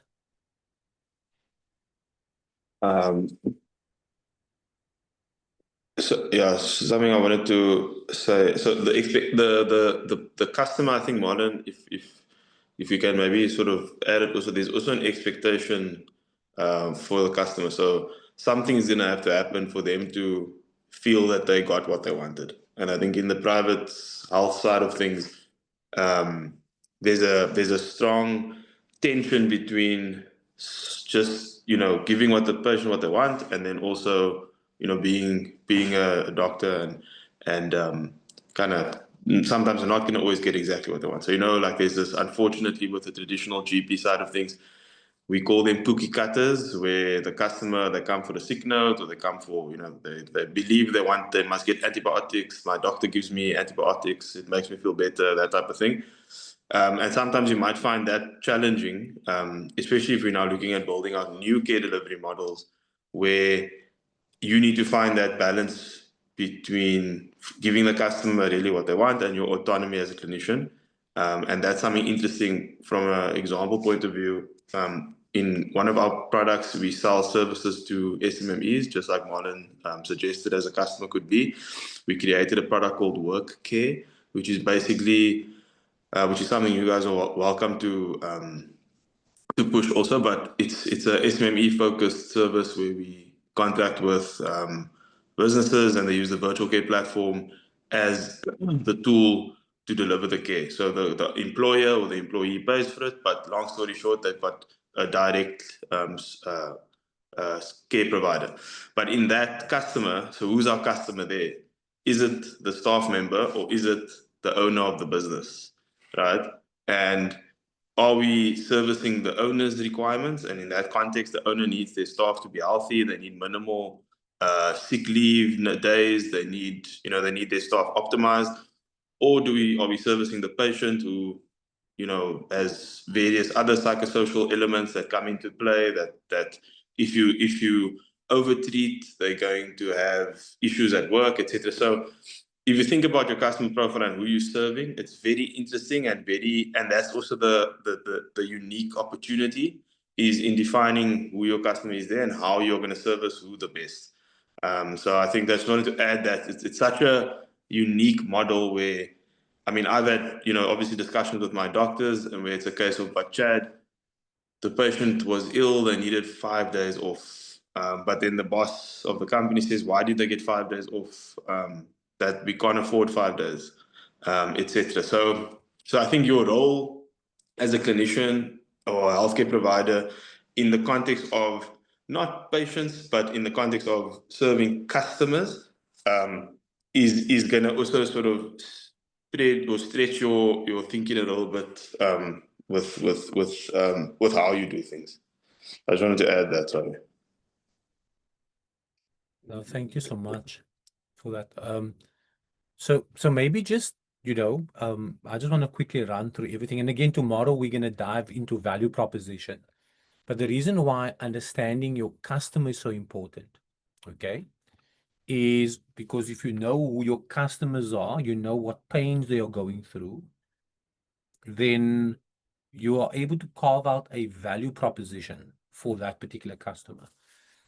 And of course, a beautiful definition of value proposition is on the screen, that the value proposition is really the promise of value that you deliver to the customer. That's it, right? The example that Chad just mentioned now is, if it is that you have to, if you know that this is who the customers are that I'm targeting, then how do you ensure that your value proposition is the ideal value proposition for that particular customer? And I think that is very important for us to note. Now, it's important that and the mistake we make is sometimes we create value propositions without really thinking about the customer. And then we try and see, okay, where are the customers, but it's important to spend time on the customer. And I also want to encourage you that the more time you spend on the customer, it actually becomes your superpower, right? It actually becomes your superpower. All of a sudden, it will give you insights, or you'll get to know things that others might not know, because you're taking the time to understand your customer. I think it's one of the things that we overlook too often as entrepreneurs and as people building businesses and creating, because we just don't know who we are building for. Now there's one thing that I want to quickly take you through, and that is, and we're going to conclude with this part. All right, I'm going to do tomorrow, so don't worry about this yet. Okay. I want to quickly take you through, and this is what I wanted to mention. Remember, I mentioned in the beginning that sometimes when you are going from customer discovery to customer validation, it can take you up to 2 years, right? Because you're trying to make sure that what I have, is it for the right customer? That's also the thing. Sometimes you have to make sure what I have, is it for the right customer? Are they the ones that can afford or pay for the things? So these are all things that you have to package and have to work through. And we're going to go through part of this over the next 2 weeks, where you're going to see, how do I best sell and package my solution for the right customer? The worst thing you can do is get if you think about it, is create a solution that nobody wants, right? It doesn't matter how beautiful, how innovative the solution is. If people don't want it, then you have to go back to the drawing board. And that's the reason why the word pivot, I think we all know what pivots are, right? I mean, this is a very, who can give me a simple explanation of what it means to pivot? Anybody, quickly. No, you can drop it in the chat if you can't speak. When we use the word pivot, in your understanding, what does the word pivot mean?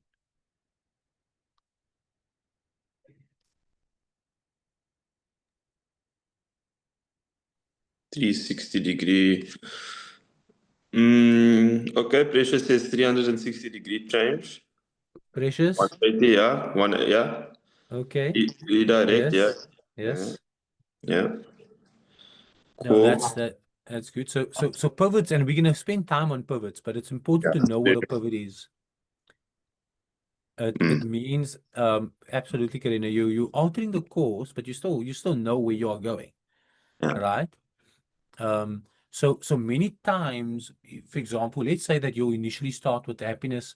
It's young female, right? That's her target audience. But now she finds out that most of the people that actually comes to her are mothers and not young females. So she realized that out of her 100 customers a month, 90 of them are mothers.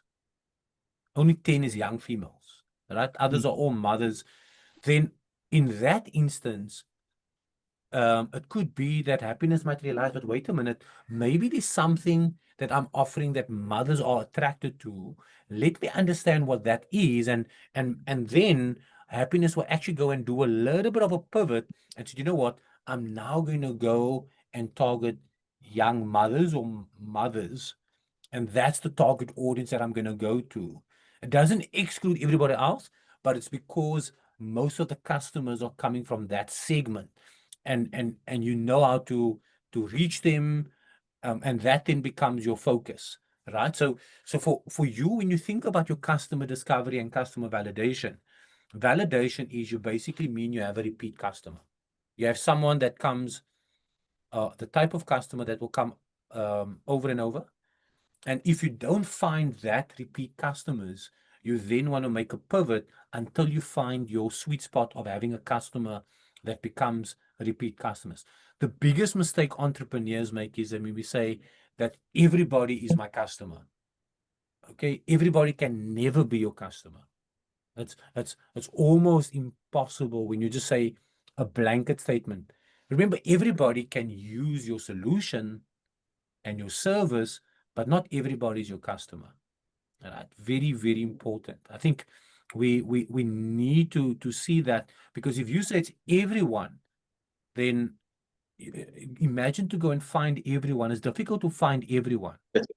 You want to be very specific, right? So it's important that in whatever we are building, we know that who are we going after. So if you're thinking about your customer discovery and customer validation or customer development journey, firstly, you need to know what is the problem. In other words, are there pains that this customer has? And when I talk about pains, now I don't mean the person has a headache or a tummy ache or anything like that. The pains might be, for me to get to my local GP, I need to jump in a car. I have to take a taxi. My GP doesn't, my GP, I can't call my GP or do a video call with my GP. So that's the pain. It means that I have to get out of my sick bed and now I need to go and see the GP. The other thing is, a pain is that when I go to the GP, now I have to sit in a long line, or I have to, whatever the case might be, I have to now the waiting area. Right, so now I sit in the waiting area, and the waiting area is cold. It's right there by the door. Every time the door opens, I get this little cut of a Cape Town wind. Or for those of you that know Cape Town, so all of a sudden you understand that this customer has all these pains when they're trying to just get a health checkup, or when they want to just go and see are they okay. Now, if they do that, we know the gains. They will feel healthy. I think everybody, I know, I can be told, Marlon, no, man, what you have is just a headache, it's nothing major. But I'm going to be sick. Males are like that. We're going to be sick. You're going to be sick. I feel like I'm busy going. I go to the doctor tells me, no, man, that's okay. It's nothing. Now I'm fine. I literally for 3-4 days, I felt like I'm in my bed. I was like, oh, I think it's the end. And now I go and I was told, Marlon, it's okay, just take some, But so I know what the gains are. So for you, when you think about your customer, you need to think of those things. If I'm serving my customer, if they want to go to a GP or they're going to go to a public health facility, what are the pains that they are going to experience? And pains, again, is maybe it's transport. Maybe it's they have to wait in long lines. Maybe no, they're not going to be kind with him. People are going to just like, you're literally a number 57, Exactly.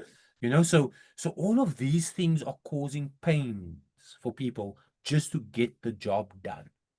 Right? So what you do as an entrepreneur, you ask yourself, how do I go and how do I address those pains with my value proposition?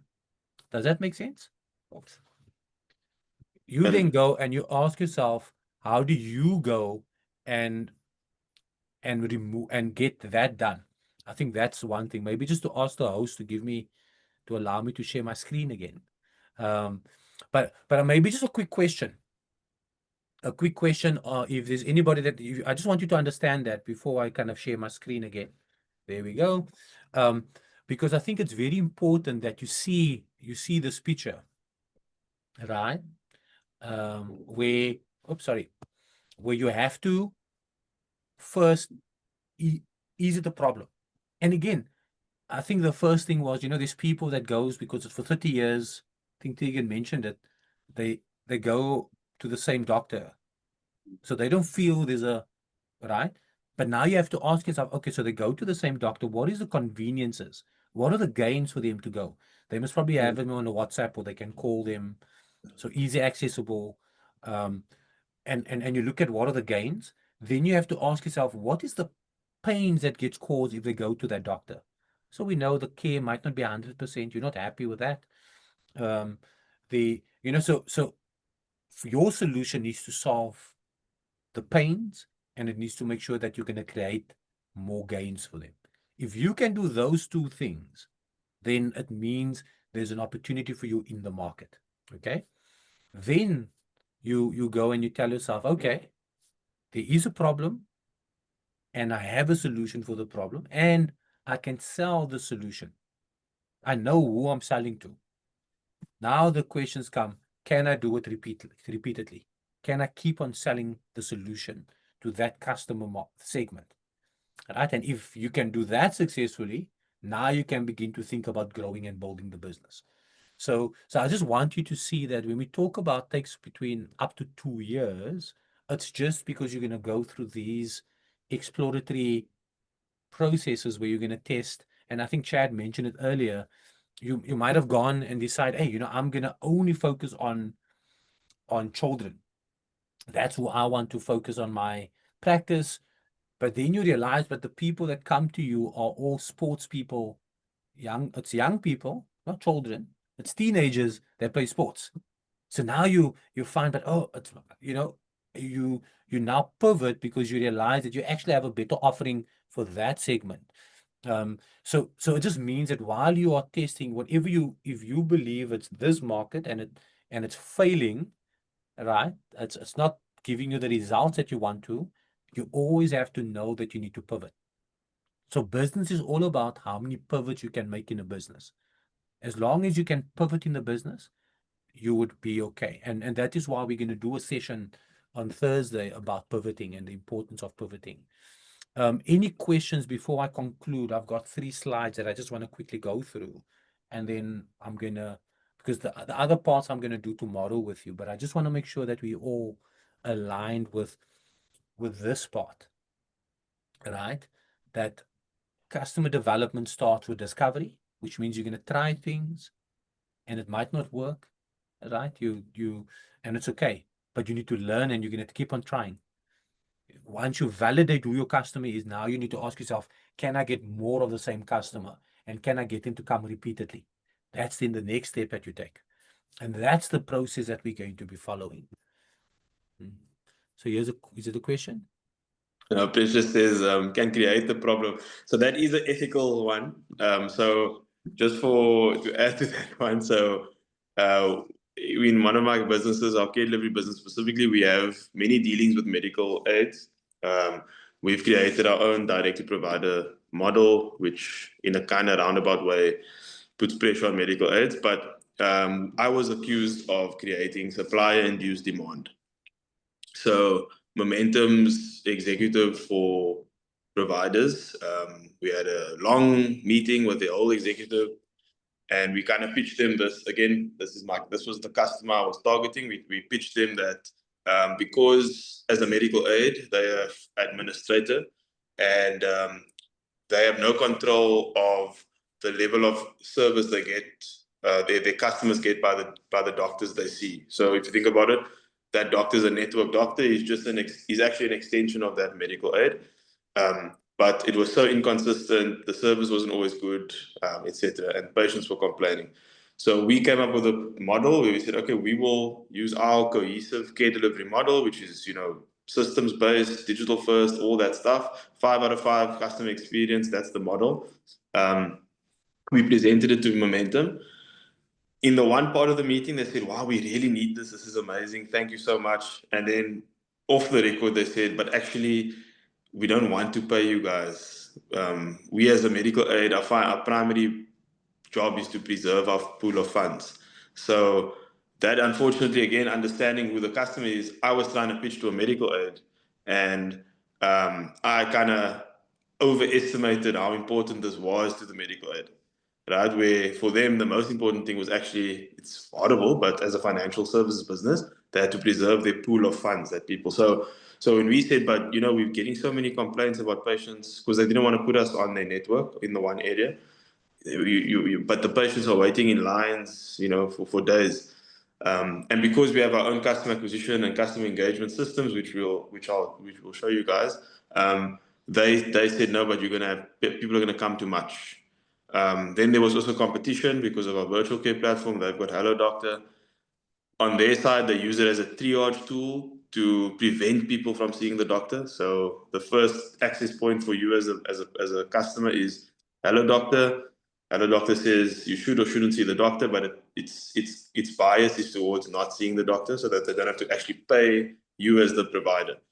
So, and our virtual care is the opposite. We want to empower doctors to actually promote the use of telemedicine for green or low risk patients, because we want the doctors to make money, right? So that's the tension there. So to your point, Precious, of creating the problem, is not that you create the problem, but I think the focus is more on highlighting. So like if you have a patient who's a state patient, right? So I term them jumpers, so they jump between state and private, and certain things they do in state sector, certain things they do in private sector. And if you look at patients with HIV, they only go to state because that's where they can get their medication, right? But at the same time, that same customer is also a working individual. So if they have to go sit for 12 hours at a clinic, that means they can't go work. So ultimately, the decision they make is a commercial decision. Am I going to go make my money, or am I going to go get my HIV meds? So you need to kind of think about the customer's journey, to Marlon's point, the pain points they experience, and find a way to slot your offering into their reality. And that is what is missing fundamentally. The reason why healthcare is the way it is because of the doctor or the provider, the doctor in their setting, not being kind of able to meet the patient where they are. And customers are forced into certain channels of access to care, which is predefined, but not the only way. So that's just something to highlight. I wouldn't say you should create the problem, though. That's a bit. But you can identify a barrier, I think, is the better way to put it. Yeah. No, thank you for that. And maybe just to indicate, so when you think about, remember, today was all about understanding customers. So we're just talking about customers. And if I had to ask you, who do you believe your customers are? I'm sure now it's going to be a little bit different, because the customer is not just the patient, right? Customer could be a small business, could be a company. Some of you could specifically go after a certain segment of customers, which is absolutely fine. So I do believe it's very, very important that we are clear with who our target audiences are, who our customers are. So I'm going to conclude with this part, which is really customer acquisition. So for those of you that when you start building a business, you need to now ask yourself, what am I going to do to acquire the customer? Now, customer acquisition has got a lot of mechanics in it. You need to know how much will it cost you to get a customer, right? You need to know the cost per customer acquisition. You need to know how long the customer will remain with you. For example, if you are running ads on Facebook, I don't know if Facebook still exists, but if you are running ads on Meta, let's say Instagram, Facebook, etc., and let's assume you spend 1,000 Rand a month on advertising. Now, that person and 1,000 Rand converts to 2 new customers. I'm just using that as an example. It was probably will work out with 5 people or 10 people might WhatsApp you. Out of the 10, maybe 1 or 2 might actually make a call. So everything that you spent in cost, in time, in resources to get you from bringing that customer in is really what it means, you know, where it comes down to acquiring your customer. So there's a lot of those kind of things that we just have to be conscious of. But there's a few things that I just want us to understand when it comes to customer acquisition, because one of the things that we sometimes miss is, and I think in your profession, there are people that would stay with the same medical practitioner for many years.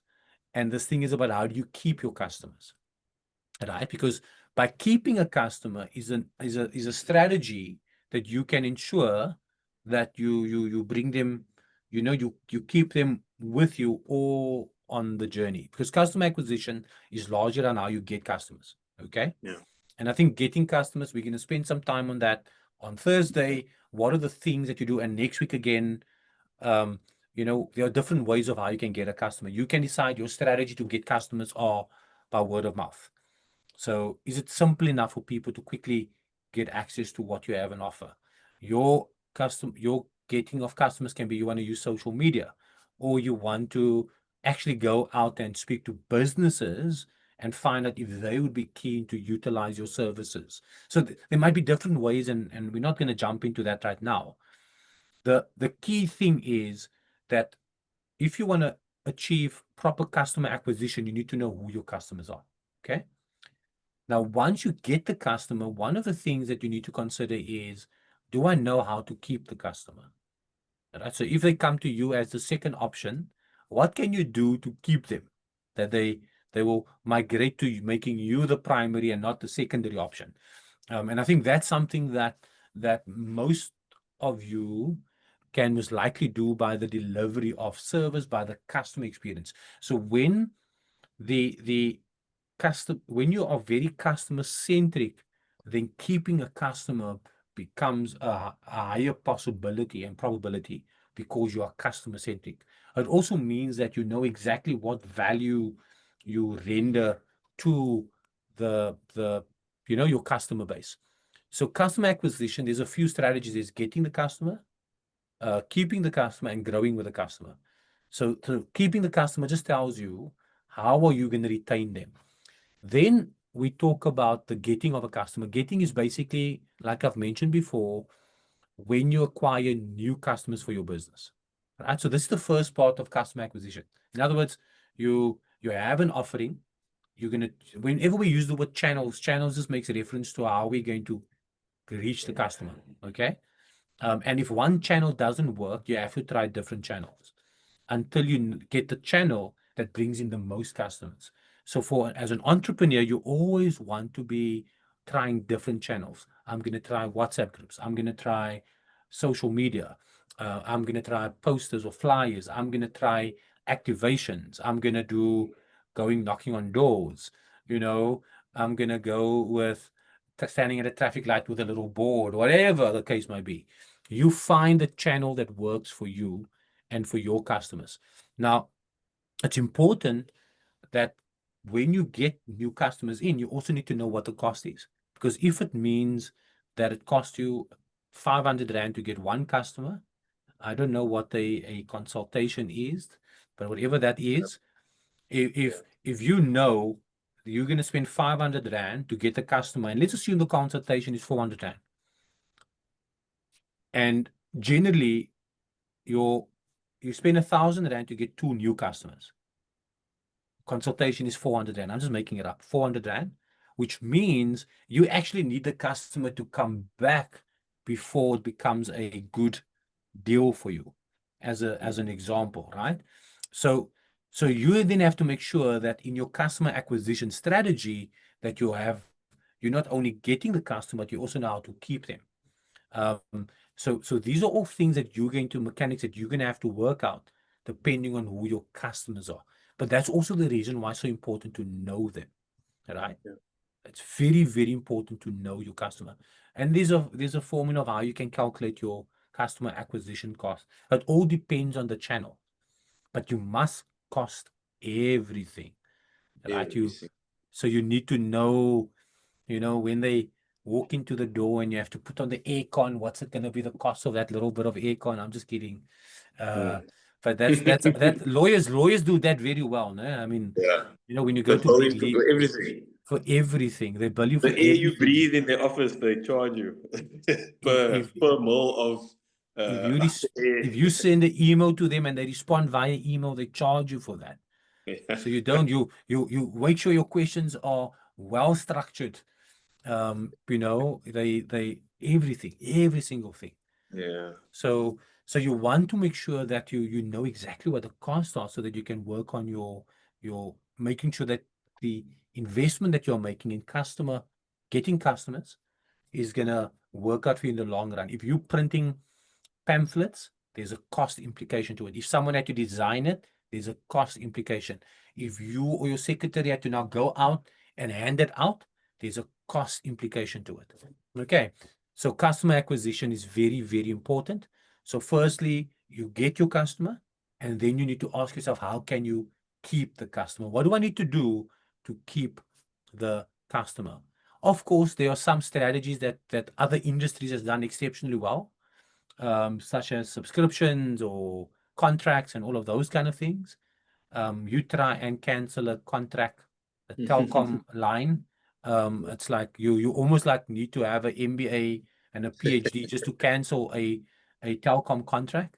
But some of these things are very complex, right? They just know how to kind of hook you. You give up. You're like, I'm just gonna keep this because I just don't have the energy. But nonetheless, you need to make sure that you know how to keep your customer. And then lastly, and I'll conclude with this slide, you also need to know, how do I grow with my customer? Do I actually have a business where my customer can grow my business? In other words, they can't stop speaking about Karina. They can't stop speaking about Precious. They can't stop speaking about Tegan and Ashley. Like, oh man, you actually help them to grow your business. In other words, can you empower your customers to grow your business, right? Or is there ways of how you can upsell or cross-sell to your customer? And we're going to unpack that a little bit more next week. So when you think about customer acquisition, it's not just about getting the customer, but it's also about how do I keep them and how do I grow with them. Those are the things. Let's get, keep, grow, right? But you can only do that if you know your customer. You can only do that if you actually know who your customers are. Okay, so it's 11:30. I told you I'm going to keep you here till 11:30, but I am here for if there's any questions. And Karina, if you want to cancel your gym membership. No, don't do that. That one I support. I can make that one hard to cancel. It's very hard. It's very hard. They make it very hard there. That extra payment is more than you would have paid. They make it too difficult for us. Marlon, can I just make one comment quickly before you round off? I think guys, Marlon's really kind of taken this walk through this journey and this process very nicely now. And I think as we kind of leave or go into the rest of the day, if you think of the two models we are going to be focusing on within this initiative and this model, think about the focused model, who your customer is there now. Remember, we said we're looking to sell services to existing markets. So if you think who your potential customer is in an existing care delivery model, be it GPs, be it clinics, be it a sport, soccer club, whatever, anything. So that's your customer the definition of your customer is, and how you acquire that customer on the poker side is one model. Then on the virtual care side, where you're building your own patient base, now there's another a different model for acquisition and so on. And we know that there are certain frameworks that the Health Professions Council has put in place. I acquired, for example, a medical marketing agency a few years ago that was healthcare specific. My learnings from that was that it's not really that such a big. There is obviously frameworks, but you don't have to beat yourself up about it. As long as you're focusing on certain key things like educating the patient, you ethical, you etc. So I think as you go through the day now, think about that, and then obviously within your own existing reality, how this is going to fit into where you are now, and if it's changed your perspective a little bit, which I hope it did. Yeah. No, thank you. Thank you so much, Chad. Is there any final questions or comments or thoughts before we just kind of wrap up? I mean, today, the only thing for me, you need to just know this thing. You're going to think about customer, understanding your customer and who they are. I think that's really what I want us to prioritize on today. And tomorrow, we're going to put it together with your value proposition. Okay, we're gonna do the two where we're gonna connect the two, and you're gonna see the light bulbs will kind of flicker as we do that. Okay, I think that's really it for now. Thank you so much, everybody. And of course, all of this, the recording and things, we're gonna make it available to you. If there are any other questions, you're welcome to kind of reach out. And but I'm still going to be around if there's anybody that's got any other questions. Chad as well. Yeah. So yeah, have an amazing Tuesday. Day 1 is done. Yay! I mean, we can celebrate that. It's amazing. Yeah, it's nice to read the comments, and I'm glad that it was a fruitful session for you guys. Yeah, I think that's all we wanted to achieve ultimately. Yeah, and tomorrow you'll see it all fitting together beautifully, and you're gonna like, aha! Tomorrow's the aha moment. Hey, Mikal went from 6 to 9. Mikal. You see, Mikal was our customer here. Yeah, Mikal, you were a 6, and then you stood on your hands, and then you were a 9, eh? Awesome, Mikal. Yeah. No. Okay, thanks everybody. Cheers, everyone. Take care. Bye-bye. Keep well. Bye-bye. Bye.